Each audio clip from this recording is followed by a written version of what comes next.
All right.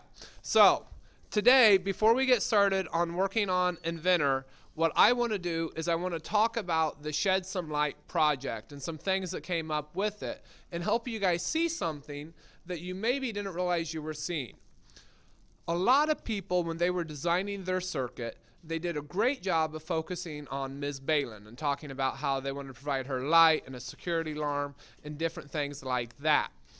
However, they didn't concern themselves with Mr. Balin or Mr. Dunseth at all.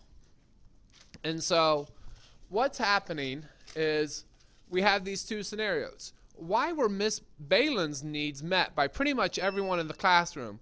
But generally speaking, people didn't care about Mr. Dunseth. Well, what I heard from students over and over again was simply a couple different things. One, there was the fact that his were not needs, they were wants. He wanted to be able to plug in his laptop. He wanted to have Wi-Fi, but it wasn't focusing on his immediate safety, which is what we consider a need.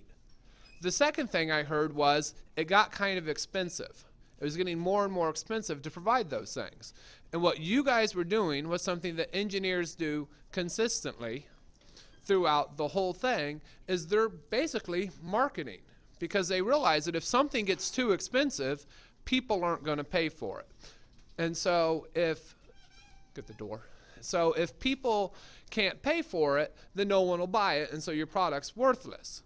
And so what engineers have to do is they don't just design the best solution possible, they have to design the best solution for the best price. So I thought that was really great. And one example that we got going on now is, who knows what Apple's latest product was? They just released it a couple weeks ago. Nope, something different.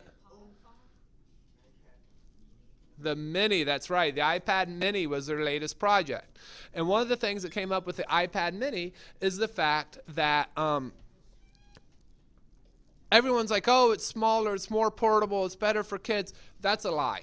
I mean, yes, all those things are true, but really that's not the reason they created it. The reason they created it is because it only costs $199. And for a lot of parents, that's a price point where they're willing to spend $200 to give their kid an iPad Mini, but they weren't willing to spend the $500 for a full iPad. And the iPad Mini came out right after Kindle released the Fire, which was $199 and a smaller version of an iPad, basically. And so a lot of people thought Kindle was going to run away with that market because Christmas is coming up and parents are looking to buy gifts for their kids. And, you know, Xbox has been out. The PlayStation 3's been out, so those aren't selling as hot as they used to, but an iPad is kind of that next gift. Well, $500 is too much, so dropping the cost to $199 and making it smaller means that they can get all that business, and as a result, they're going to bring in more revenue. They're going to meet a different market, and so that's something that engineers do a whole lot. Are there any questions about that? Nope. And so I just wanted to kind of point that out and show you guys that. Now, what we're going to do is we're going to go on and talk about this next project called the Air Skimmers. The first goal of the project is that you guys will understand how 3D modeling helps create good prototypes. That's the overall kind of goal of the project, is to understand that. It's also to give us a chance to work through test and evaluate and improve results a little more in depth, because we kind of just skip over those steps real quick towards the end because we're tired. So we're going to start at the middle and really focus on the end. Today's goal is that you guys will become better problem solvers by being able to create 3D models. The Air Skimmers got a bunch of different steps. First, we need to create individual parts. We need to create a 3D model. We need to create a prototype. We're going to test it, we're going to improve it, and we're going to communicate the results. I went through that fast because we're going to spend more time doing that later. Here is our timeline, and I just found out you guys don't come to school on Friday, but I do. But if we look at that, by the end of the day today, I want you guys to be done creating the Air Skimmer parts. Not everyone's going to be done, but a lot of you will. Tomorrow, we're going to start assembling those parts into Inventor. We're going to create them as individual parts and assemble them together. Friday, we lay it out.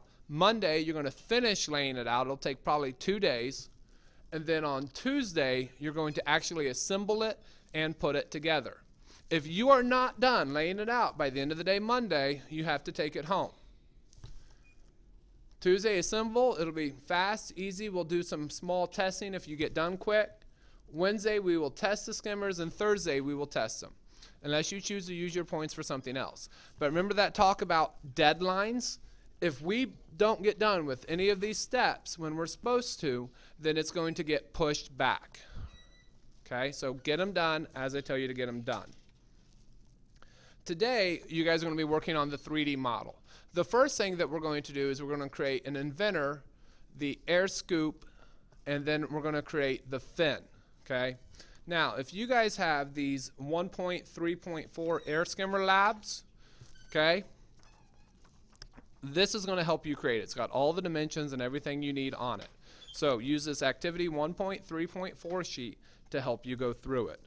The fins, remember this because you're going to want to run back to your chair and write this down.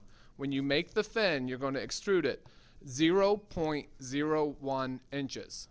You're going to extrude the fin 0.01 inches.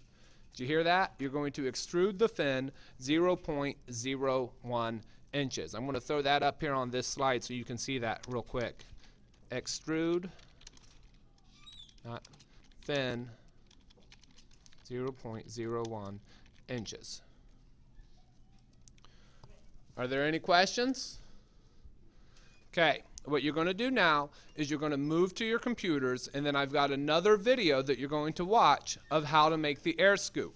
If you think you're a genius and don't need the video, then you can try and do it on your own. But the video is slow and goes step by step.